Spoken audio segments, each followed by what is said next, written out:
State of Crypto is presented by Tron, connecting the world to the power of cryptocurrency.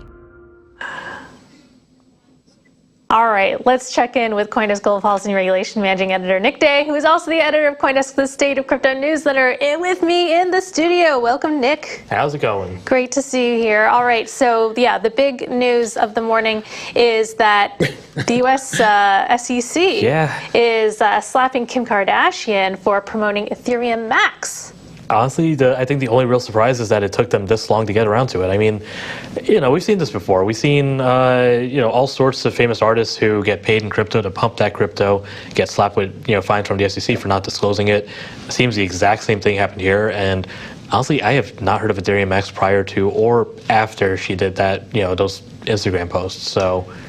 What was interesting is the turn of SEC Chair Gary Gensler as an influencer. So he released a video as well as a tweet saying, "Today at the SEC, we charge Kim Kardashian for unlawfully touting a crypto security. This case is a reminder that when celebrities, influencers endorse investment opportunities, including crypto asset securities, it doesn't mean those investment products are right for all investors." And so I guess going forward, she can't promote any cryptocurrency for the next 3 years. And I guess what are the lessons out of this? I guess the big lesson is if you have a platform and a following and someone asks you to promote something, you should definitely be very careful about what you promote, and you should definitely disclose if you're getting paid to promote it. And I think we're even seeing that a lot of platforms like Instagram, for example, are putting on labels and stuff saying, hey, this is a promoted post. So it's not just necessarily, it is a regulatory thing, but it's also like, even companies are starting to realize, oh, hey, famous people are using this to shield things. Maybe not good things. Now, Nick, I know that Kim has left Pete Davidson, and I'm not going to ask about your relationship with her. I know that your private life is your private life. But do you think the SEC at least made a big splash with this whole Kim Kardashian thing? To kind of milk it for the social media juice that it has? For sure. Why not, right? Yeah. It's a famous name. Yeah. One of the most famous people in America. The SEC is here. Remember, I think we just passed the fiscal year cutoff, so right now the SEC is kind of gearing up for the next fiscal year and wants to make sure it has a budget, wants to make sure that Congress is looking at what they're doing. So this is one way to and they start spent resources on producing a video with Gary Gensler to warn people about influencers talking about securities or such as cryptocurrencies, in his view. And so that was very interesting. It was certainly very well choreographed, I would have to say, to really take advantage of that mainstream TikTok social media audience out there.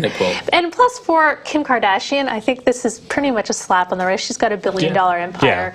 Yeah. She joins Floyd Mayweather and DJ Khaled and all sorts of other celebrities on this prestigious list of got slapped with a fine by the SEC. Also, another topic I wanted to talk to you about, Nick, was Grayscale. They're taking over a key role for the Bitcoin Trust of GBTC and other products from Genesis. Yeah, so Grayscale announced this morning that they're launching a subsidiary called Grayscale Securities, which is a registered broker-dealer with the Financial Industry Regulatory Authority, which is a FINRA.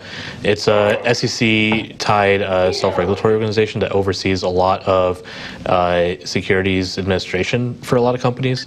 So what Grayscale is basically doing is right now, or up until now, they had Genesis Trading, both of these are sister companies to CoinDesk. Genesis Trading was actually responsible for creating and selling the shares of the Bitcoin Trust and all these other trust products that Grayscale offers. Grayscale is taking over this role, bringing it in-house. Genesis is still going to be responsible for acquiring the actual cryptocurrencies that kind of back the trusts, but this is a pretty interesting move from Grayscale in that it's what. The fact that these are two DCG companies were another one, as you mentioned. Was there any reason for this kind of shuffling? Is there any reason why it would happen? What does it matter that if it's Grayscale or Genesis? At the end of the day, it's all Barry. Well, for the customers, it probably doesn't matter at all. For Grayscale, this is, one of the things about outsourcing, services that are tied to your products is that you're outsourcing them, right?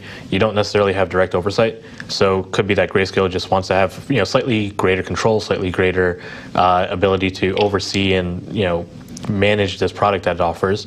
The other thing is, we asked Grayscale CEO Michael Sonnenschein about the actual, the current role that Genesis will provide, meaning as a liquidity provider, acquiring the cryptos. We were asking if it would be, if Grayscale is going to consider moving away from Genesis at a future date, and he wasn't really committal. He said that there's currently no plans to do so, but he left the door open to this happening in the future, saying that Grayscale does have agreements, or has structured this agreement with Genesis that would allow it to tap other liquidity providers, but it's not doing so at this moment.